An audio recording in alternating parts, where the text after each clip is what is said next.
Pena sai aamulla hälytyksen, että Kuusiston koulun puutyöluokka palaa.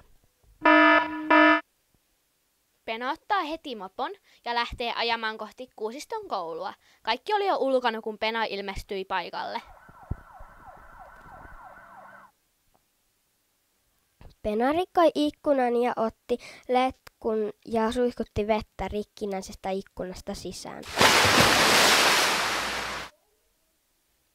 Luokasta kuului huutoa. Pena menee katsomaan, kuka huutaa puutyöluokassa. Siellä oli tyttö. Pena sai hänet viime hetkessä ulos, muuten sammuttaminen sujui hyvin.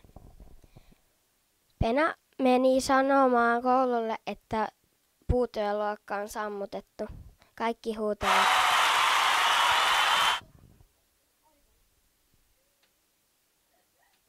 Sitten he menevät koulun ruokasaliin juhlimaan ja syömään marjakakkua.